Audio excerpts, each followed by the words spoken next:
जय गुरुदेव। विश्वविख्यात परम संत बाबा जय गुरुदेव जी महाराज ने फरमाया, सब विकारों को दूर करो। एक ही घाट पर पैतरे बदलते रहोगे, पहलवानी करोगे तो फिर काम नहीं हो सकता। महात्मा आपको खतरा सिखा देते हैं और उसके दांव सिखा देते हैं। ये दांव है सील, क्षमा, संतोष, विरह और विवेक। और काम, क्रोध, लोभ, मोह, अहंकार अब किसमें चला जाना है? फौरन अपने उसी घाट को बदल दो।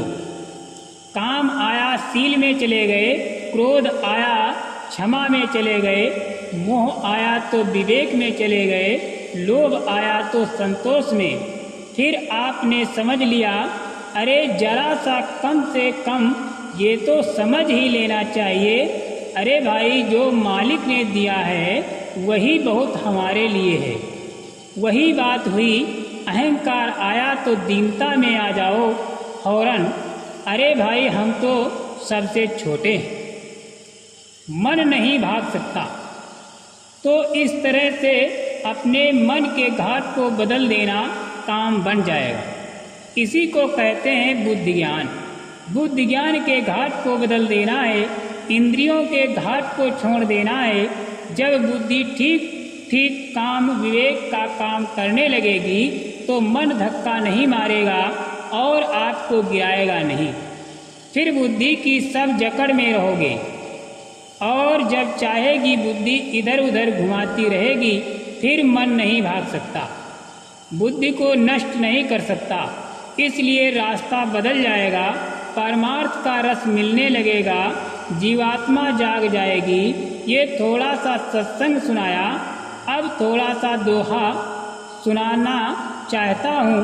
अब ध्यान से सुनो, ये थोड़ा सत्संग सुनाता हूँ। गुरु मोय अपना रूप दिखाओ। सूरत कहती है कि हे गुरु, आप अपना हमको रूप दिखा दीजिए कि आपका रूप क्या है।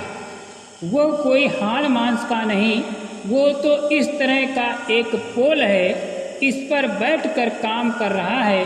क्योंकि सूरत तो इस पोल पर बैठकर जकड़ी हुई है, बंधी हुई है, फंसी हुई है और उसने अपने घाट को छोड़ दिया। उसका अस्तित्व खत्म हो गया। अब उसे पता नहीं कि मैं क्या हूँ। वो बड़ा नूरानी।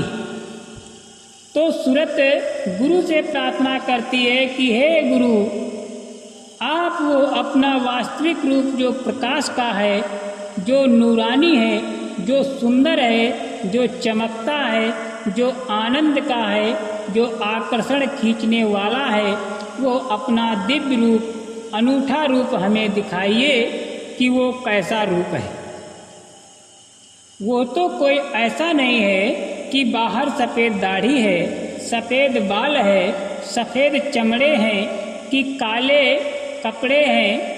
ये काला रंग है या गोरा रंग है, ये चितकबरा है, ऐसा नहीं। वो बड़ा नूरानी, वो बड़ा प्रकाशमान, सूरज से भी ज़्यादा चमचम चमचम चमकदार हुआ। उसकी चमक पर तो आंखें ठहरती नहीं हैं। कहते हैं कि वो रूप हमें दिखा दीजिए, लेकिन वो रूप दिखा करके वहाँ ले जाएंगे।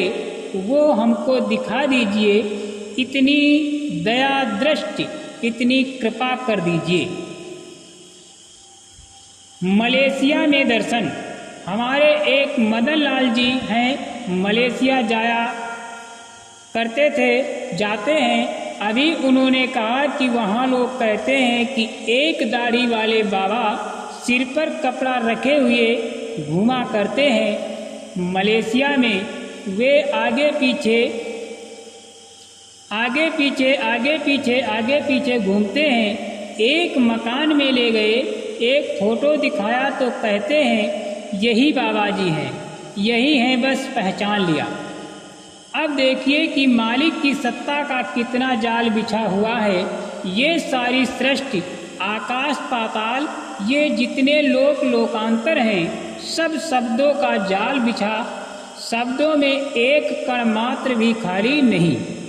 और इस पर क्या, जब चैतन्यता में जाती है तो जाल की तरह से कण कण में समाई हुई है, कहीं भी अपनी वास्तविकता का इजहार दिखाने लगी।